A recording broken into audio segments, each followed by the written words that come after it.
familia y también dedicarnos en familia a lo que el Señor quiere decirnos. Y para recibir el mensaje el día de hoy, quiero que me acompañen, por favor, una vez más, con esta oración para introducirnos a su palabra. Y juntos decimos: Señor, en este momento dispongo mi corazón y mi voluntad para ser oidor y cumplidor de tu palabra en obediencia. Guíame con tu Espíritu Santo para ser transformado a la imagen de tu Hijo. Y decimos: amén.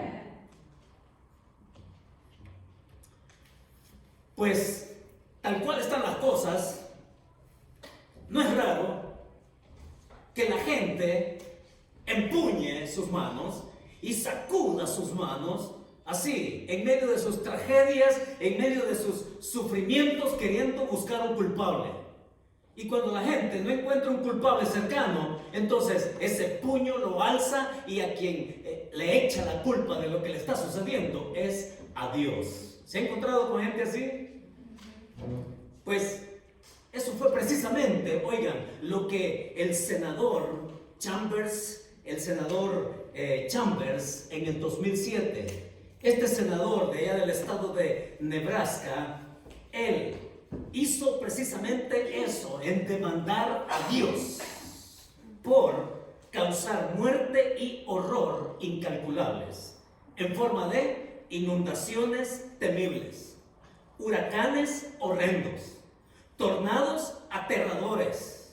Y además, este senador, Ernie Chambers, dijo que Dios ha causado muerte y destrucción generalizadas y ha aterrorizado a millones y millones de habitantes sobre la tierra.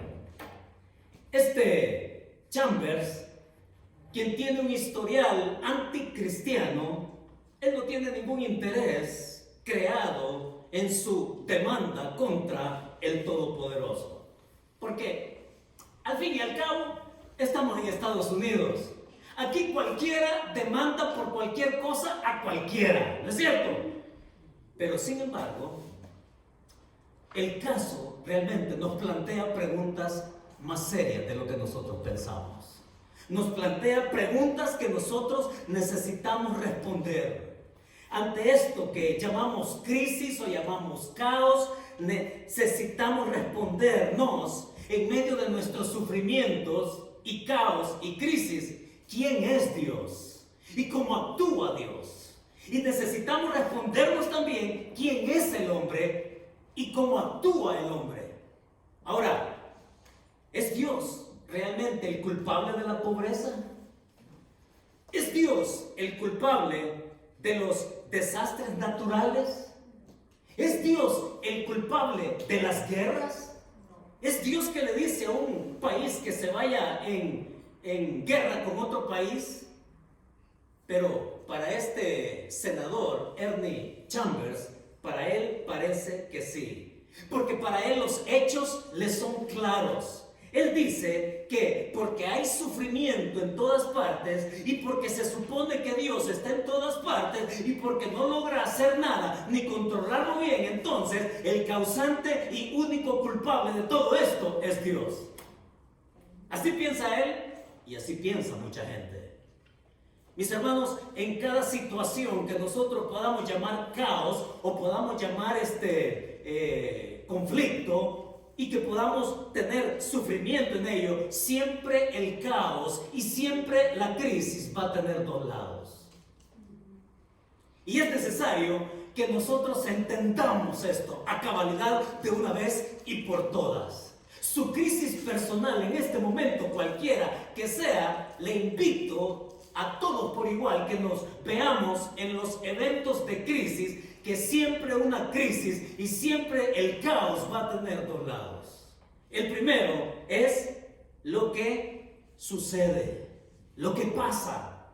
Y el otro lado es cómo tomamos lo que pasa, cómo tomamos lo que sucede. con nuestros eventos que nos sacuden nuestro piso y que nos trastornan tanto nuestra manera de vernos, que nos hace descubrir quiénes somos y en qué creemos. Yo espero que el evento que cada uno esté pasando, llámese como se llame, espero que tengamos el corazón y la mente y los 5 sentidos bien puestos para encontrarle el lado correcto, en la perspectiva que Dios nos invita a que lo veamos a Él y a que nos veamos nosotros en lo que hoy el texto bíblico nos habla. Porque si nosotros hacemos eso y si lo logramos, ¿saben qué? Entonces podemos tener una perspectiva clara de nuestra vida en conjunto. Es decir, los eventos nuestros, caos o crisis, los podemos entender tanto como también podemos entender los eventos magnos que ocurren alrededor del planeta. Y es el pasaje del día de hoy que nos invita a que nosotros nos despabilemos y que nosotros nos entreguemos a lo que Dios tiene en su palabra. Muchos tienen una perspectiva, saben, muy pesimista de lo que estamos pasando. Sí, de lo que nosotros vemos alrededor, muchos tienen una perspectiva pesimista, quizás con razón, pero solo hasta cierto punto, porque más allá de los eventos, mis hermanos, más allá de los eventos en sí, nosotros el día de hoy podemos sentirnos optimistas. Y quizás usted pueda fruncir el ceño, aunque yo no le pueda ver detrás de su máscara, no le pueda ver el ceño fruncido cuando oye esto, de sentirnos optimistas en medio de nuestros eventos de crisis. ¿Acaso es lógico eso? ¿Es que acaso puede ser uno optimista en medio del caos y de la crisis y de los eventos que nos hacen sufrir? Quizás llorar a solas, quizás buscar ayuda en cualquier lado y no encontramos a nadie. ¿Será que es posible sentirnos optimistas? Y mis hermanos, yo creo que sí. Creo que a la luz de la Biblia, porque saben, no estamos hablando de un optimismo ese que mucha gente vive en el día, en donde, bueno, algo bueno puede pasar ahora. No se trata de ese optimismo, se trata de verdades que están radicadas acá en la Escritura y que nos guíe el pasaje del día de hoy a que entendamos que en ese lado de cómo reaccionamos a nuestras crisis, mis hermanos, es porque Dios sigue en control. Y porque Dios, en medio de cualquier crisis, Él siempre tiene un propósito. Es que por eso podemos nosotros no solamente sentirnos optimistas, sino también con la confianza suficiente de que lo que estemos pasando, el Señor lo mantiene en control, porque Él siempre tiene un propósito en nuestros eventos personales de crisis, como en los magnos eventos que ocurren alrededor del mundo. Entonces, al ir a nuestro pasaje el día de hoy, en Hebreos capítulo 12, hoy cerramos el capítulo 12, pero no va a cerrar el capítulo 12 el escritor sin que nosotros seamos conscientes de ello. Capítulo 12 de Hebreos. Vamos, por favor. Dígame que trajo su Biblia diciendo amén. Muy bien, ya que trajo su Biblia, úsela conmigo en Hebreos capítulo 12, versos del 25 hasta el 29. Y hoy cerramos este capítulo 12.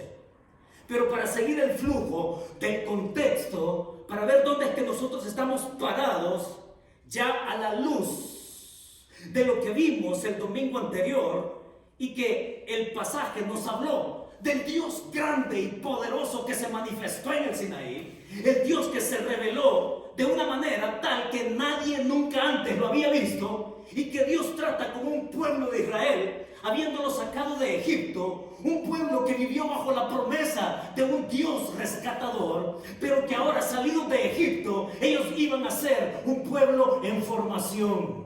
Y esa formación iba a empezar a darse a partir de esa revelación en el Sinaí, el Dios grande y todopoderoso, el que se manifestó con truenos y con rayos y que causó temor al punto que nadie prefería acercarse a ese monte. ¿Por qué? Porque acercarse a ese monte, dijimos, podía significar la muerte.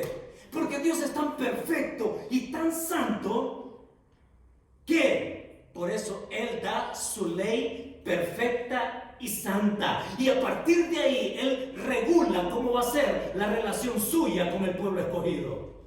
El Dios grande que tenemos da su ley perfecta y santa, y también Él nos otorga el derecho de acercarnos, de tal manera que tenemos el gran privilegio de ser llamados, dígalo, de ser llamados hijos suyos. Para que le amemos en esa relación que hemos venido a sostener con Él en reconciliación a través de la obra perfecta de Cristo. Entonces nosotros podemos ser llamados hijos, un privilegio enorme dado por el Dios poderoso. Y mis hermanos, eso tiene una connotación también grande al final del capítulo 12. Ahí nos va a decir el autor que amar es continuar. Nos va a decir que amarlo es no renunciar. Amarlo significa seguir adelante pese a los eventos de crisis que nos puedan rodear.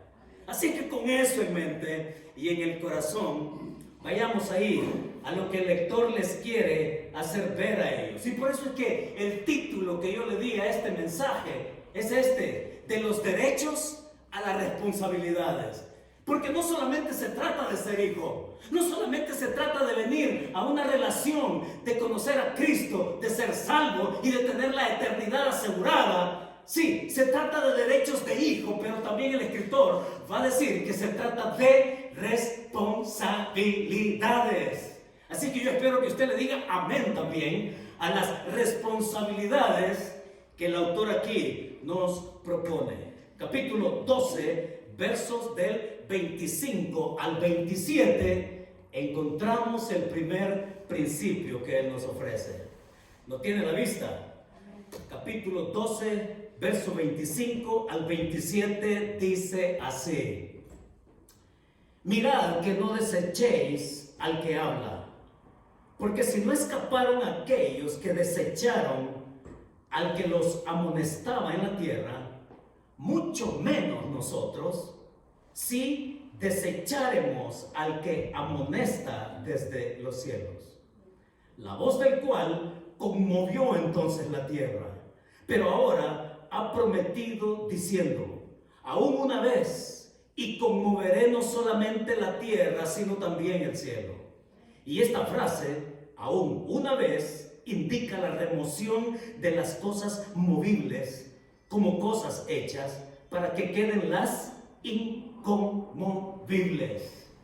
Parece raro a simple lectura qué está tratando de decir acá el autor, pero ciertamente él sigue el flujo de lo que ha dicho anteriormente, y prestadle atención a la primera palabra con que comienza el verso 25: mirar. Y es un imperativo, es decir, que nos pone a nosotros en el terreno donde tenemos que fijar muy bien nuestra atención. No solamente de fijarnos, sino de que nosotros tengamos la ruta bien clara, de tal manera que no nos desviemos ni a derecha ni a izquierda. El principio entonces que el autor nos dice en estos primeros versículos es: no busquemos excusas, va a decir acá. No busquemos excusas para no usar nuestro privilegio. Somos hijos. Y está diciendo: no busquen excusas, son hijos y actúen como tal, vivan como tales. Y acá entonces él sigue haciendo alusión a aquello superior que nosotros poseemos. Y habla de cómo el Señor se manifestó en el Sinaí. Él se mostró allá, el Dios Santo, su grandeza hacia el pueblo de Israel. El pueblo estuvo de acuerdo con lo que Dios le dijo a Moisés. Y noten que en el versículo 25, dice que no desechéis al que habla, porque si no escaparon aquellos que desecharon al que los amonestaba en la tierra. Y aclaremos acá el asunto. ¿De quién está hablando? ¿A quién se está refiriendo? Algunos hablan que tenemos dos acá. Uno es Dios y el otro es Moisés. Moisés fue el vocero terrenal de Dios con su voz desde el cielo, ¿cierto? Pero lo interesante es que en el versículo 26, la voz del cual está en singular y la voz del cual ahí, el que se manifestó desde el cielo, no es otro más que Dios mismo. La voz de Dios es la que se manifestó en el Sinaí. Moisés la oyó, el pueblo la oyó, y Dios manifestando su grandeza en ello. Un pueblo en formación y un pueblo que estuvo de acuerdo. Un pueblo que dijo, sí, lo que el Señor te diga, Moisés, nosotros lo vamos a hacer. Ahora, es esa voz de Dios que se oyó desde el cielo en la tierra, trasciende de tal manera que va a decir en el verso 26, la voz del cual conmovió entonces la tierra, pero ahora ha prometido diciendo, aún una vez, y conmoveré no solamente la tierra, sino también el cielo.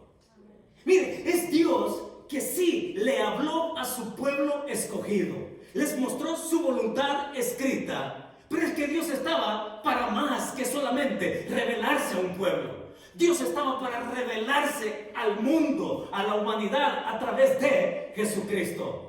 Es que les habló a ellos, sí, pero a nosotros, dice, nos ha hablado, y más allá de la ley, ahora nos ha hablado por el Hijo. Y ciertamente, así es como comienza la escritura a los Hebreos, en el capítulo 1, cuando dice, ¿no? Dios habiendo hablado de muchas maneras, en otros tiempos, a nuestros padres, por los profetas y visiones y demás, en estos postreros tiempos, ahora nos ha hablado por el Hijo. Dios tiene un interés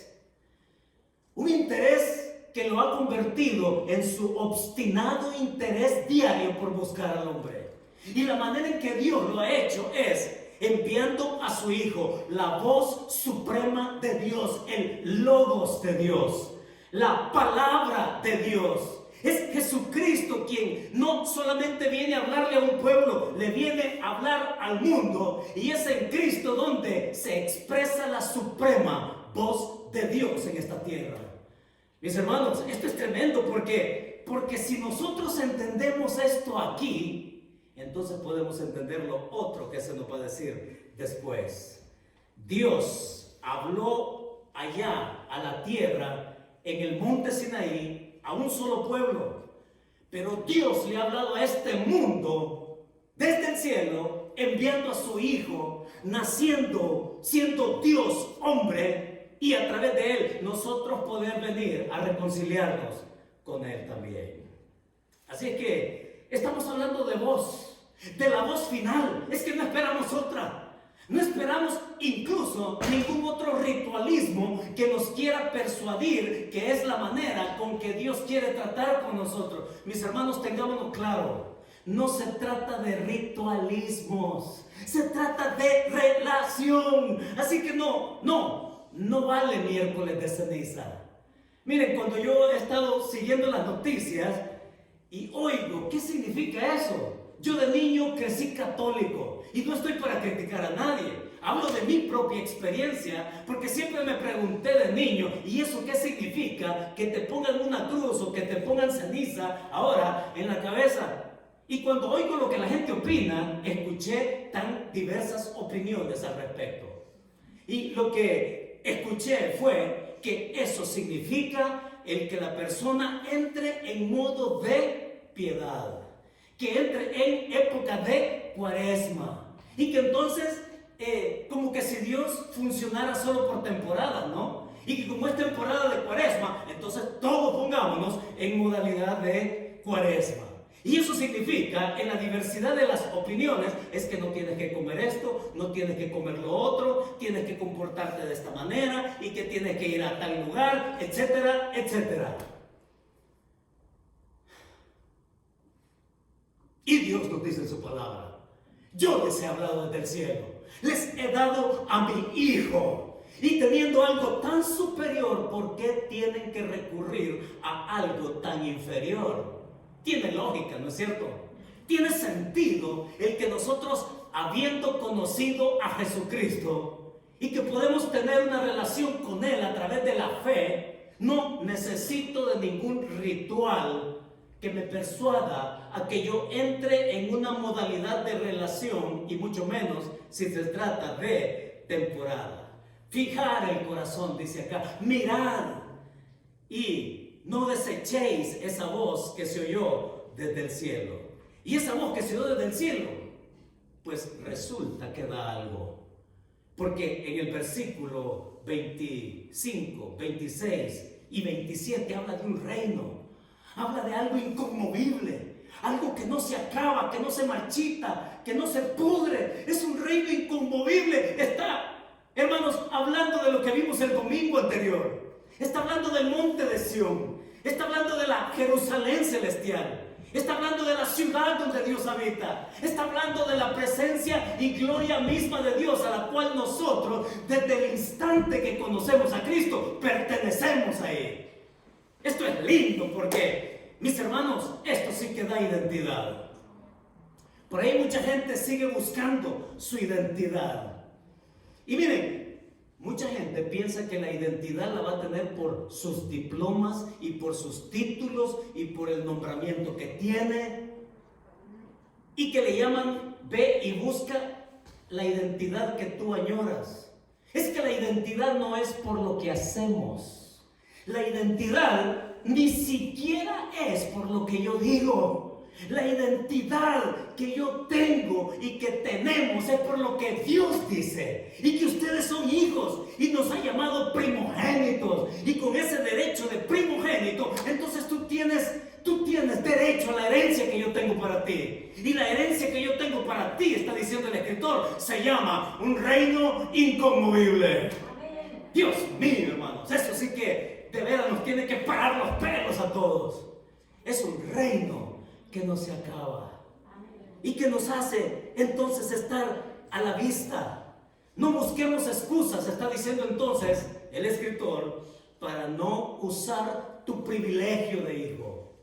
Mira atentamente, sí, que tú puedas responder como tal en medio de tus crisis. Y mis hermanos, resulta que los cristianos del primer siglo, a los cuales acá el autor está escribiendo, la estaban pasando peor que usted y que yo. Déjeme decírselo.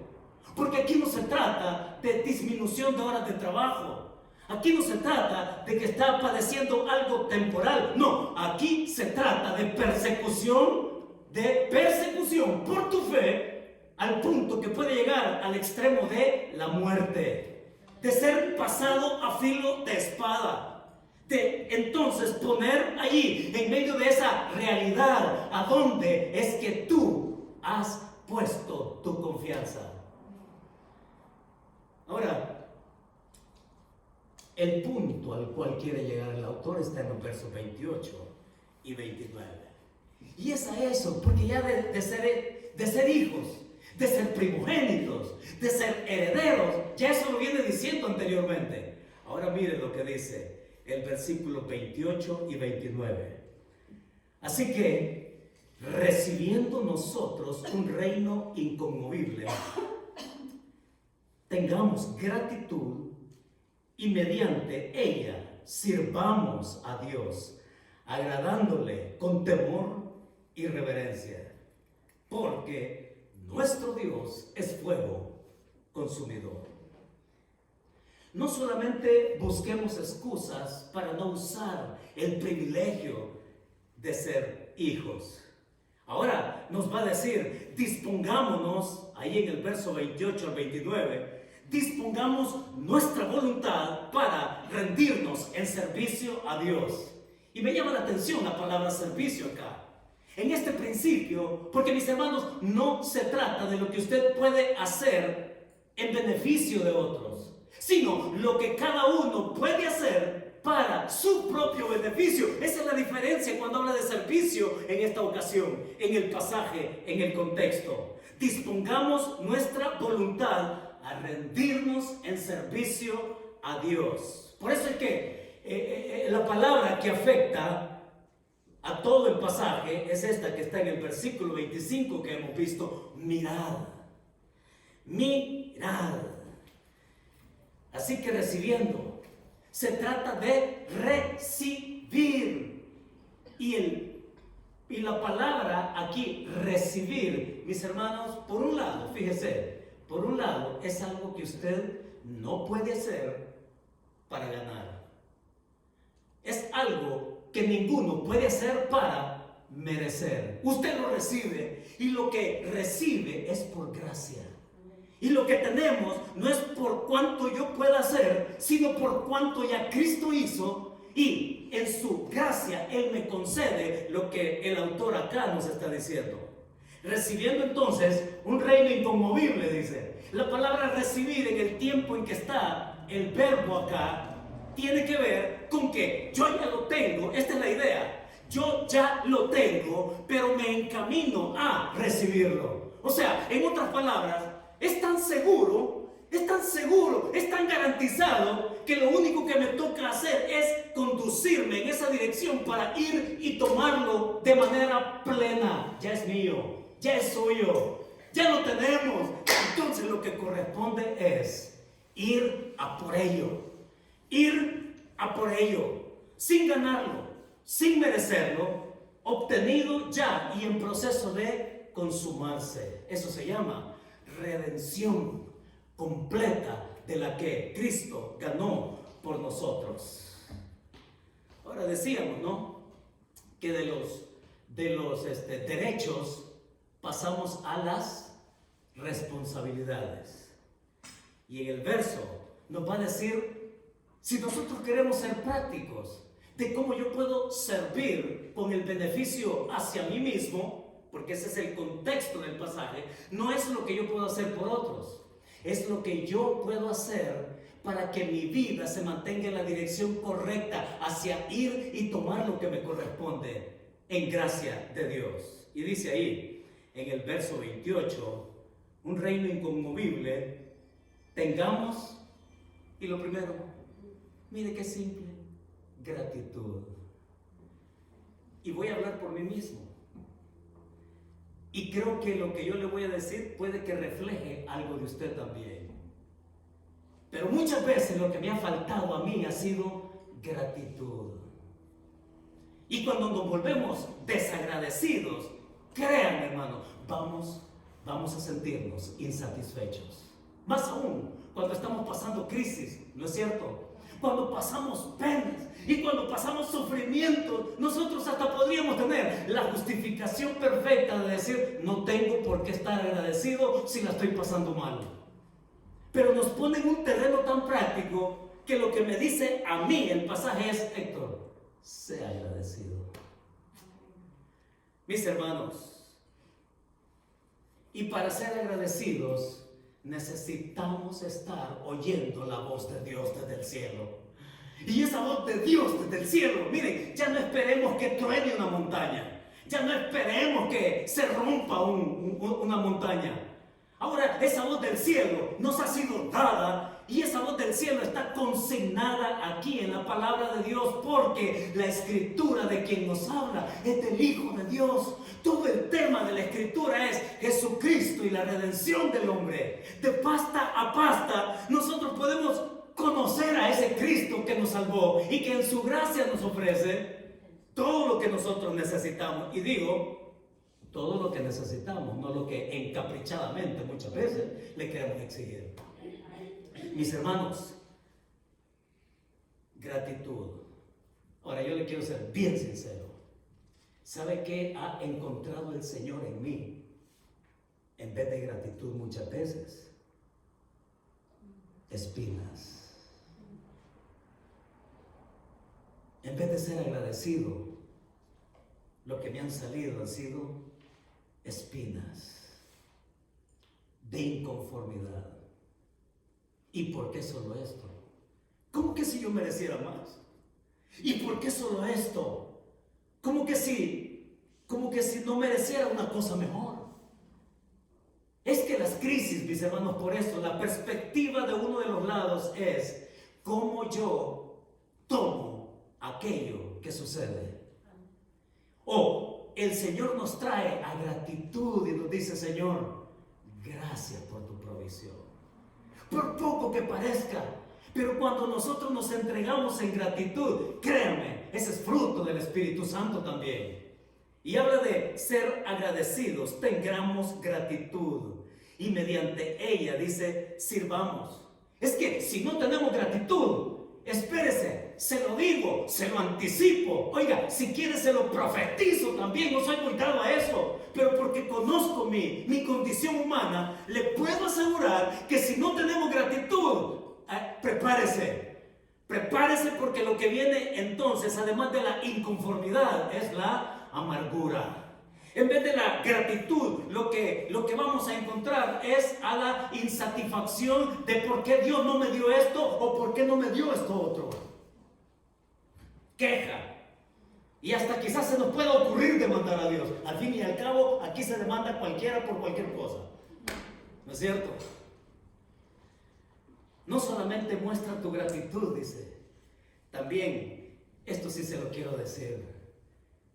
Porque no es que yo sea una superestrella en esto. No, ni mucho menos. Pero si hay algo que a mí me encanta es alabar al Señor. Y mis hijos y mi familia sabe que vamos en el carro y yo le pongo todo el volumen. Porque a mí me gusta ir cantando, ¿no es cierto, chicos?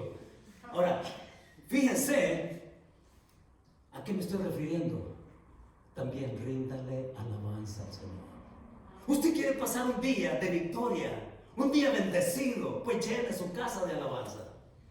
Si usted piensa que molesta a los demás, pues póngase sus audífonos y usted cántele al Señor. Y usted alégrese en Él. Y usted muestre en la alabanza. De veras, yo oigo alabanza y me enseñan atributos de Dios cuando canto al Señor. Las alabanzas nutren nuestro espíritu, nuestro corazón y nos ponen en perspectiva de las condiciones actuales. Es interesante, pero hablar de servir al Señor, mis hermanos, es en la medida en que nosotros oímos la voz de Dios. Ahora, hay algo que yo he descubierto, ¿saben? En medio de esta pandemia, que haciendo cuentas con Nelson, hombre, en el mes de marzo vamos a cumplir exactamente un año de que nosotros hemos pasado por esta pandemia. Y lo decíamos desde el principio, todavía está por verse cómo estemos dentro de un año, a la vuelta de un año, nuestro corazón y nuestra vida con el Señor. Porque cuando estamos en crisis, naturalmente, lo que nos inclina a buscar a Dios es precisamente eso. Pero una de las cosas que yo he descubierto a lo largo de un año, ¿sabe qué es? Hasta se han inventado nuevos términos para identificar la situación que nos envuelve. Y lo que ha dañado la mente, el corazón, las emociones, y que ha derivado en ansiedad, en miedos, en incertidumbres, y todo eso, y todo ese caldo que nos ha consumido el alma, es la famosa infodemia. Ahora hasta un nuevo término nos dio la pandemia, ¿saben? Ahora estamos en una infodemia, es decir, en la excesiva información, de la cual mucha de ella incluso es falsa. Pero es esa voz la que estamos oyendo a diario.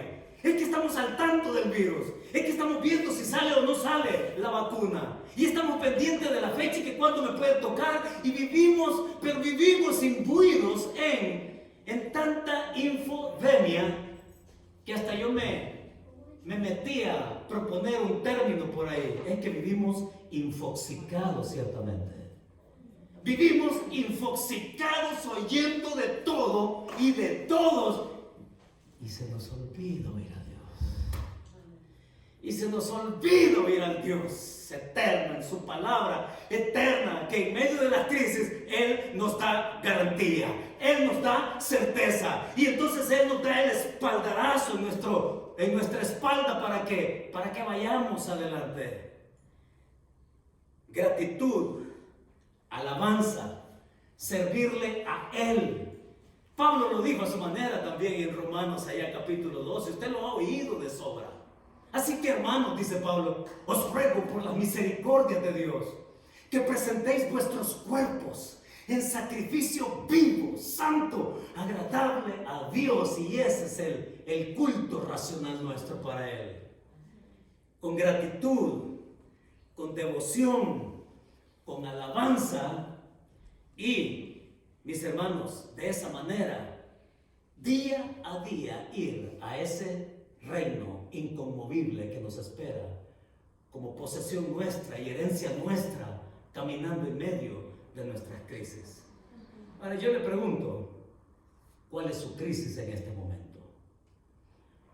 ¿Cuál es la crisis que no nos deja dormir?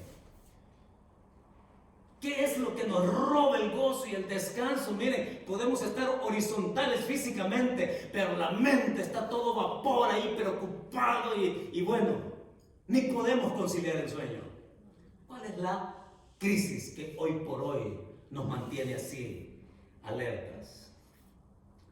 Déjenme contarles de una persona.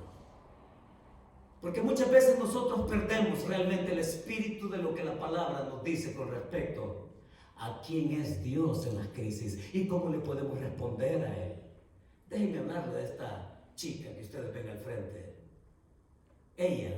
Esta niña, se llama Claudia. Claudia Aguirre. Y esta niña, desde sus 11 años, dígame, ¿qué piensa una niña a sus 11 años?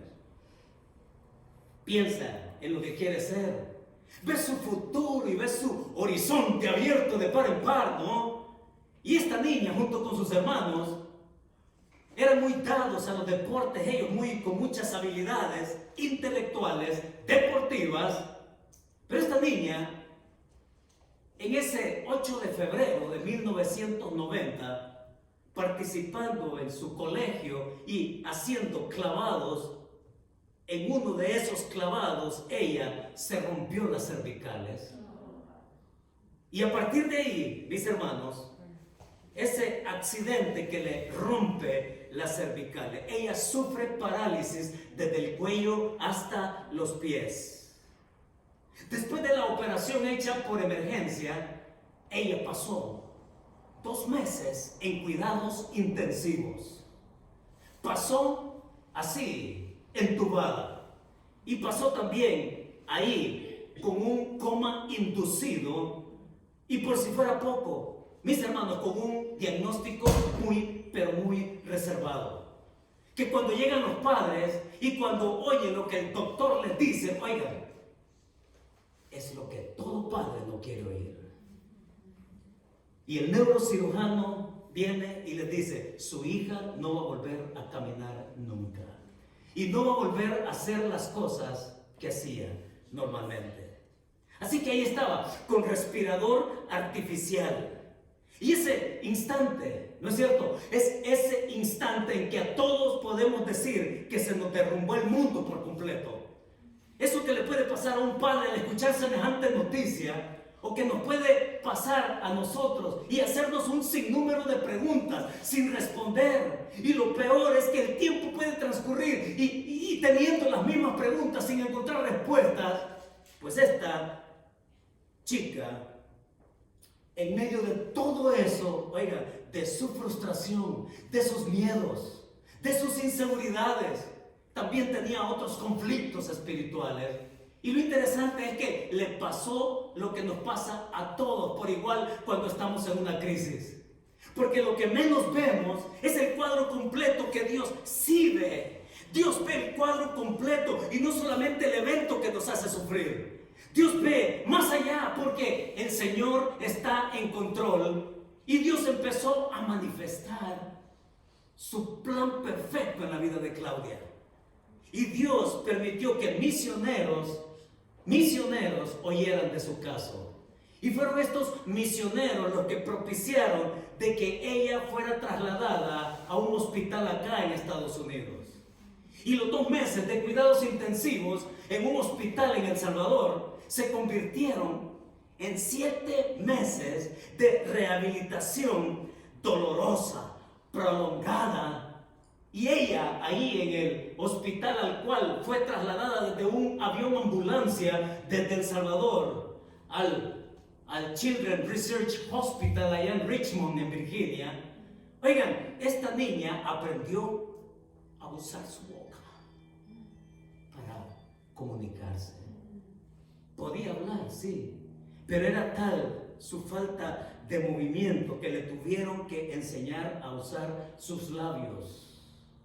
Y ahí pasó 7 meses Y los conflictos no terminaron.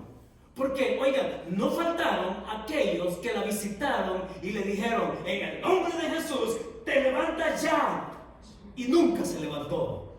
Y los conflictos espirituales para ella crecieron. ¿Por qué? Porque, mis hermanos, después ella se sintió culpable de tener poca fe porque no se levantó cuando le ordenaban en el nombre de Jesús que lo hiciera. Y ella trataba de encontrar fuerzas para hacerlo y nada. Y usted se estará preguntando como yo: bueno, ¿y por qué no la sanó el Señor? Pero en la gracia de Dios, eso que Dios ve por completo, el cuadro completo, mis hermanos, Claudia conoció a una mujer. Quizás usted ha oído hablar de ella, Joni Eareckson Tada. La conoció y Joni supo de ella. Y cuando Joni estuvo en El Salvador, pudieron platicar. Y Joni la invitó a un retiro para personas con discapacidad. Y fue ahí donde Claudia entendió el propósito de Dios. Entendió el propósito de Dios de aquel fatídico 8 de febrero de 1990, de aquel accidente, de aquel tiempo en cuidados intensivos. Y a partir de ahí ella vio para qué Dios le permitió ser una discapacitada. Y a partir de ahí, oigan, esta chica siguió estudiando, sacó su carrera, se graduó de la mejor escuela de negocios en El Salvador. Y no solamente eso, sino también es una chica así, multilingüística, porque además de hablar el español, habla el inglés y habla el francés. Y una chica que no me gusta a mí usar esta palabra discapacitada, prefiero usar mejor el término movilidad disminuida, porque ella no es una discapacitada, es una mujer floreciente, una mujer fructífera. ¿Y sabe qué? Ella tenía el sueño de fundar, de llevar a cabo una fundación con su padre. Pero a su sufrimiento de rehabilitación se le suma un sufrimiento más. Y el sufrimiento fue la muerte de su padre. El padre que había soñado con ella, con levantar una fundación. Vaya que su padre vio nacer la fundación. Y cuando yo le pregunto a Claudia, ¿y cómo es un día normal para ti? ¿Cómo es un día normal para ti? Ella dice: pues me levanto por las mañanas, va a su trabajo profesional, por las tardes da tutorías en inglés, en español, en francés, y termina el día involucrada en la fundación que da soporte a personas como ella. Y cuando hablamos de Claudia, mis hermanos, es porque ella vino a ser la directora a nivel de Centroamérica de lo que es esta fundación que se llama Joni and Friends, que ayuda a personas con discapacidades. Ahora, ¿por qué cuento esta historia? Porque ella tendría toda la razón de vivir en amargura, de quejarse todos los días, de por qué a mí, y de hecho eran las preguntas que se hacían: ¿por qué yo? ¿Por qué en la flor de su vida ella tuvo que pasar por tal experiencia como para vivir, ¿no es cierto?, autoconmiserándose, sintiendo lástima de sí misma? Pero, mis hermanos, créanme, cuando yo hablé con ella esta semana, oigan, yo me sentí un enano, en serio. Cuando hablé con ella, yo estaba hablando con una mujer gigantesca en la fe. Una mujer gigantesca que de veras me hizo ver cuáles son las cosas por las cuales yo padezco. Y han pasado 31 años. Oye, 31 años han pasado. Y por largo tiempo nosotros oramos por ella, yo sin conocerla. Hasta esta semana que pude hablar con ella, ciertamente, porque su abuelita, que era una mujer de oración, recuerdo que cada miércoles oraba por su nieta. Y mis hermanos, cuando pensamos en algo así, quizás es de esos ejemplos cercanos que podemos tener. Muchas veces cuando nosotros hablamos del sufrimiento de Cristo, casi que ni nos inmutamos, ¿no es cierto? Recordamos a Cristo por todo lo que pasó. Recordamos a Cristo por todo lo que padeció y sufrió por nosotros. Y todavía nosotros decimos, bueno, pero es que Él es el Hijo de Dios. Es que Él porque era Cristo. Como que si ser hijo de Dios significaba que no le doliera. Pero cuando pensamos en Cristo como un ejemplo lejano, que cuando le dice al Padre, si es posible, pasa de mí esta copa, pero que no se haga mi voluntad, sino la tuya. Y dice la palabra que Dios le respondió. Le respondió y le mandó ángeles y lo fortalecieron. Y mis hermanos, esto es algo que nosotros necesitamos recordar a diario. Es Jesucristo que en medio de su sufrimiento, su oración fue respondida. Aun cuando lo que le causaba sufrimiento no fue removido. Y podemos nosotros pensar en Cristo como un ejemplo lejano, pero cuando pensamos en Claudia, me atreví a hacerle una pregunta más a ella. Y quería tener el tacto para hacerlo. Porque han pasado 31 años en silla de ruedas.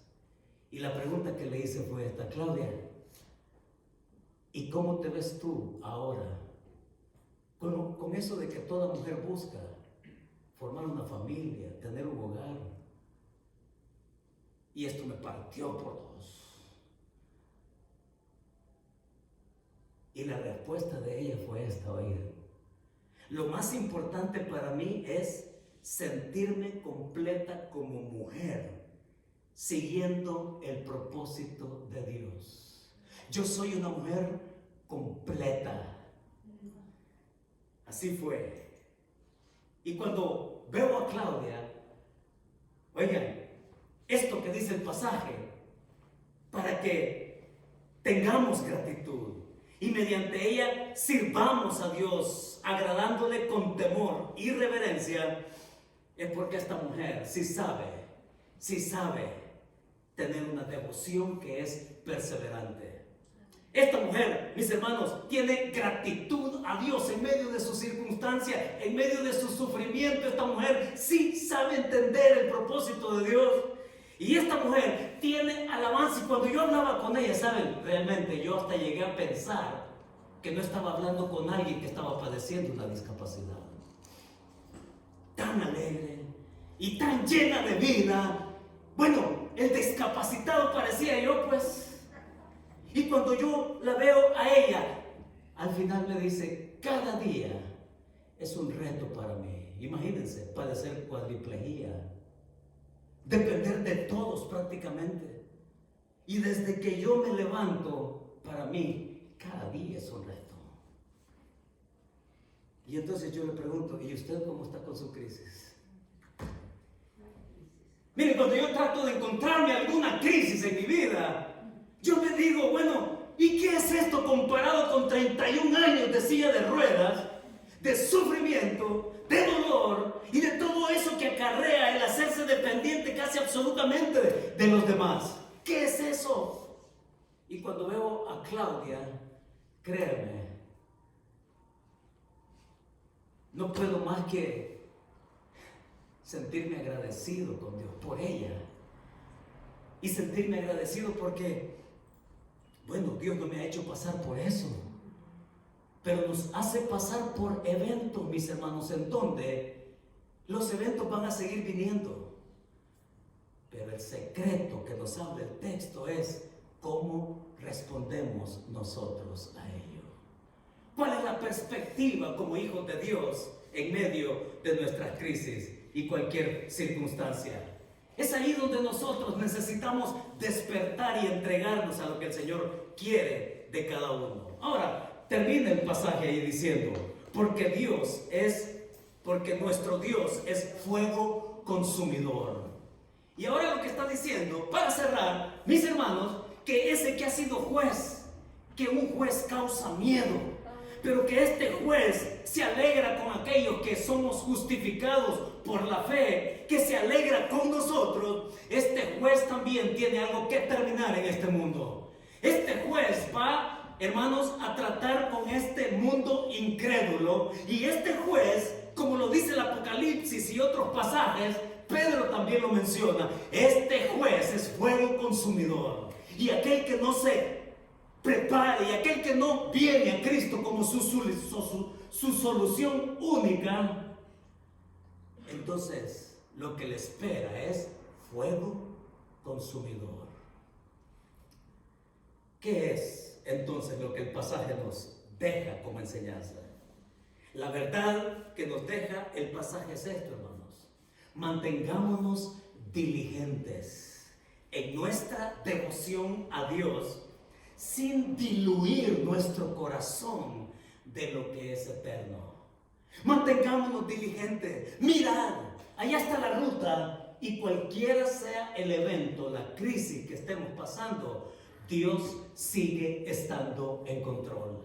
Y la respuesta que Él espera de nosotros es: si quieren platicar con Claudia, pídanme el número, les doy el enlace y edifíquense con ella.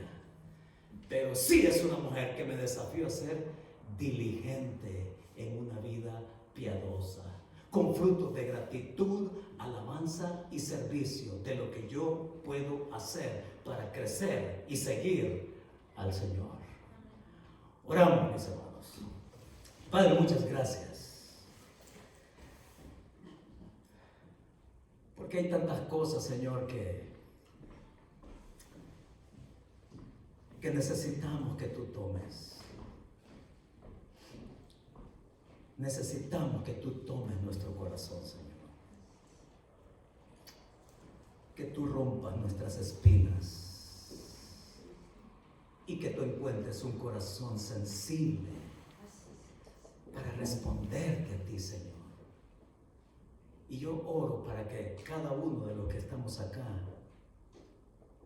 en el evento de crisis que esté pasando, Señor, cada uno sepa tener la convicción de tu presencia, la convicción de tu control, la convicción de tu provisión, Señor, y que tu Espíritu Santo nos confirme aún más tu propósito en nuestra vida. Señor, manténnos alerta, nuestro corazón y nuestra mirada puesta en ti, y que de esa manera, Señor, podamos darte nuestra gratitud, darte nuestra alabanza y darte nuestro servicio de devoción, de búsqueda, de encuentro y de relación contigo, por el privilegio que nos has dado de ser tus hijos. Muchas gracias, Señor, por tu iglesia. Muchas gracias por este rebaño. Y todos nos queremos poner en tus manos para que tú nos sigas guiando con tu buena mano, Señor. Nos ponemos en tus manos. Así te lo suplicamos, en el nombre precioso de tu Hijo Jesucristo. Amén y amén.